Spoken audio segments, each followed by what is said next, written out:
संसद के मानसून सत्र के लिए शनिवार को हुई इंडिया गठबंधन की ऑनलाइन बैठक में जो कुछ हुआ उसका असर आने वाले दिनों में सुर्खियों में दिखेगा। 21 जुलाई को शुरू हो रहे मानसून सत्र में सरकार को घेरने के लिए विपक्षी दलों ने कमर कस ली है। शनिवार को 24 विपक्षी दलों के नेताओं ने चर्चा के बाद मानसून सत्र के लिए 7 अहम मुद्दे तय किए हैं। इन मुद्दों पर विपक्षी दलों के सांसद सरकार को घेरेंगे। बैठक के बाद कांग्रेस नेता प्रमोद तिवारी ने प्रेस कॉन्फ्रेंस करके इस 7 मुद्दों की जानकारी दी।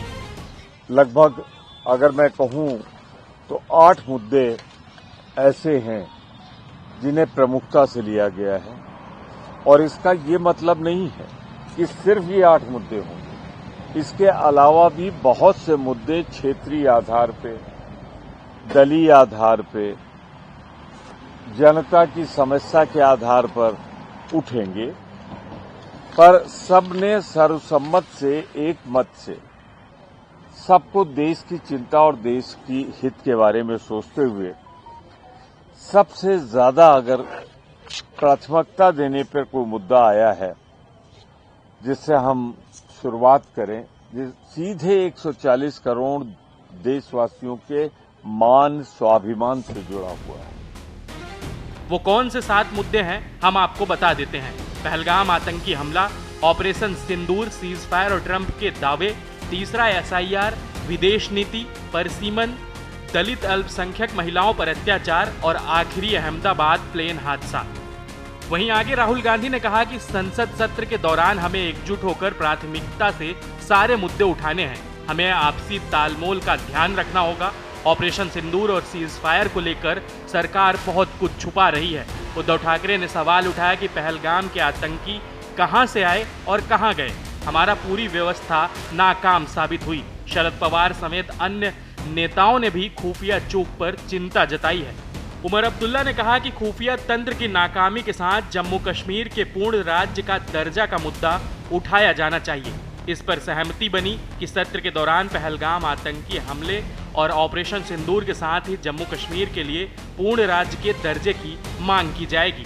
SIR के मुद्दे पर तेजस्वी यादव ने कहा कि चुनाव आयोग हमारी बात नहीं सुन रहा।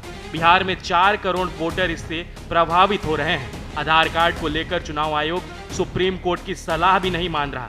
तेजस्वी ने SIR को लेकर दिल्ली में प्रदर्शन की भी मांग की है। तय हुआ कि इंडिया गठबंधन के नेता सदन के अंदर और बाहर इस पर प्रदर्शन करेंगे। पहले हफ्ते में ही इसको लेकर जंतर मंतर पर बड़ा प्रदर्शन हो सकता है। रामगोपाल यादव, हेमंत सोरेन जैसे नेताओं ने मोदी सरकार की विदेश नीति को लेकर सवाल खड़े किए और कहा कि देश की स्वतंत्र विदेश नीति खत्म हो चुकी है। सरकार के फैसलों की जानकारी ट्रंप दे रहे हैं।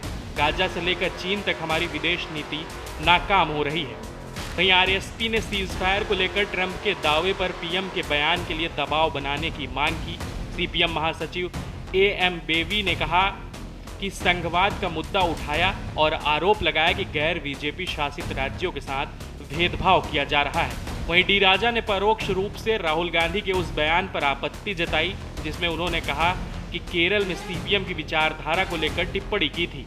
राजा ने कहा कि बड़े नेताओं को गठबंधन सहयोगियों की आलोचना में भी सीमा का ध्यान रखना चाहिए। उद्धव, शरद पवार, रामगोपाल यादव ने नियमित रूप से बैठक बुलाने की मांग की। इंडिया गठबंधन की अगली बैठक अगस्त के पहले हफ्ते में हो सकती है। उमर अब्दुल्ला ने संसद सत्र में जम्मू कश्मीर को पूर्ण राज्य के दर्जे का मुद्दा उठाने का सुझाव दिया। तय हुआ कि पहलगाम आतंकी हमले से सुरक्षा के साथ जम्मू कश्मीर के पूर्ण राज्य का मुद्दा भी उठाया जाना चाहिए। अभिषेक बनर्जी ने कहा कि पहलगाम हमला खुफिया चूक थी, फिर IB प्रमुख को एक्सटेंशन क्यों मिला। पेगासस का इस्तेमाल आतंकियों की जगह विपक्ष के खिलाफ किया जा रहा। सरकार SIR के जरिए NRC लाने की कोशिश कर रही है। E² यानी ED और EC सरकार की कठपुतली बन गए हैं। आपको बता दें 21 से मानसून सत्र शुरू हो रहा है। अब देखना होगा कि पक्ष और विपक्ष किस तरह से अपनी अपनी बातों को सदन में रखता है। देश दुनिया की ताजा खबरें और वीडियोस के लिए अभी डाउनलोड करें पत्रिका ऐप।